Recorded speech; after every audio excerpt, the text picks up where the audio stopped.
नमस्कार, आदाब, सत श्री अकाल। मैं आशुतोष सांडिल। आप देख रहे हैं क्राइम मिस्ट्री। दोस्तों, आज की कहानी है एक लड़की की जिसका नाम रूपा है। रूपा की बड़ी बहन की शादी थी, तो रूपा अपने घर में बोली अपने पापा से कि मुझे भी नाक की नथनी चाहिए बहन की शादी में पहनने के लिए। उसके पापा बोले, ठीक है, मैं ला दूंगा तुम्हारे लिए भी।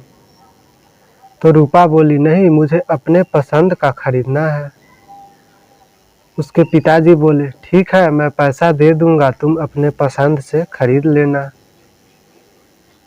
रूपा के पापा कुछ पैसा दे दिए रूपा को और बोले कि फिर घटेगा तो आकर मुझसे ले लेना, तुम जाके अपने पसंद का नथनी ले लो। रूपा के घर के बगल में ही मार्केट था। रूपा अपने घर के बगल वाले मार्केट में पहुंची, जहां एक सुनार के दुकान पे वो पहुंची। वहां पे कुछ ग्राहक थे, रूपा भी बैठी। जब सभी ग्राहक चले गए तो रूपा बोली कि मुझे नाक की नथनी चाहिए। सुनार बोला, कैसा नथनी, मरवाड़ी या सिंपल डिजाइन? रूपा बोली कि सिंपल डिजाइन ही दिखा दो, क्योंकि मेरे पास पैसा ज़्यादा नहीं है। सुनार बोला, पैसा का मत चिंता करो, तुम अपनी नथनी पसंद करो, और मरवाड़ी डिजाइन नथनी ला कर दे दिया। रूपा दो चार नथनी देखी और उसमें से एक नथनी पसंद कर ली। फिर सोनार से बोली कि इस नथनी का कितना रुपया आएगा भैया, कुछ कम करके अपने हिसाब से लगा दो ताकि मैं ले लूं। सोनार बोला, तुम जाकर पीछे ड्रेसिंग लगा हुआ है उसमें पहनकर देख लो कि अच्छा लग रहा है या नहीं। रूपा पहुंची उस रूम में, वहां बेड लगा हुआ था। बेड पर बैठ के नथनी पहनकर ड्रेसिंग में देखने लगी। तभी वहां सोनार पहुंचा और उस सोनार ने रूपा के पकड़ लिया और बोला कि तुम मुझसे प्यार कर लो, मैं तुझे यह नथनी फ्री में दे दूंगा। रूपा बोली, हरगिज मैं ऐसा नहीं कर सकती। फिर सोनार काफ़ी जोर ज़बरदस्ती करने लगा और बोला, अगर तुम मुझसे प्यार करने लगोगी तो मैं तुम्हें सारी जेवर फ्री कर दूंगा, तुम्हें जो मन करे वो ले लेना। रूपा तैयार हो गई और फिर सोनार और रूपा दोनों इश्क करने लगे।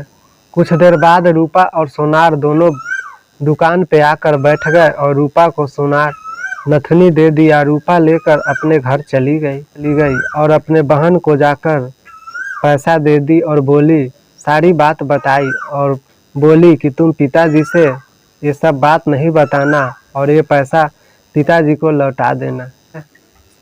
फिर रूपा अगले दिन दोपहर के समय सोनार के दुकानदार पे पहुंची।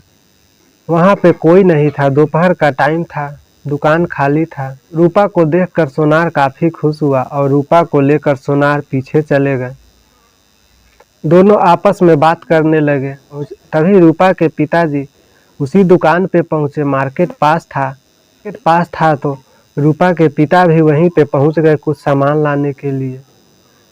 दुकानदार को दुकान पे नहीं पाकर रूपा के पिता वहां लगे बेंच पे बैठ और दुकानदार का इंतजार करने लगे।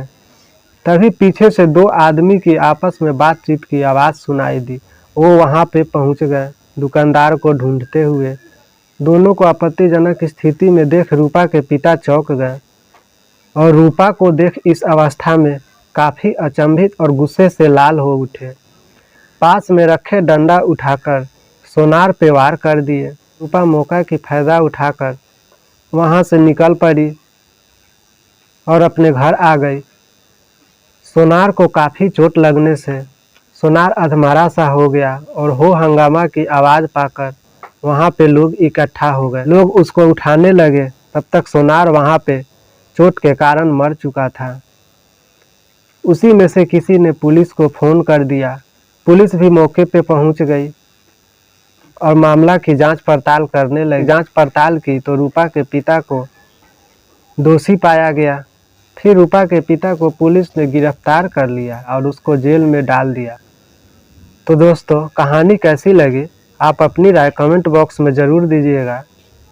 यह कहानी सुनाने का उद्देश्य किसी की दिल दुखाना और ना किसी की भावनाओं को ठेस पहुंचाना है, बल्कि आपको जागरूक और सचेत करना है ताकि आप सतर्क और सुरक्षित रहें।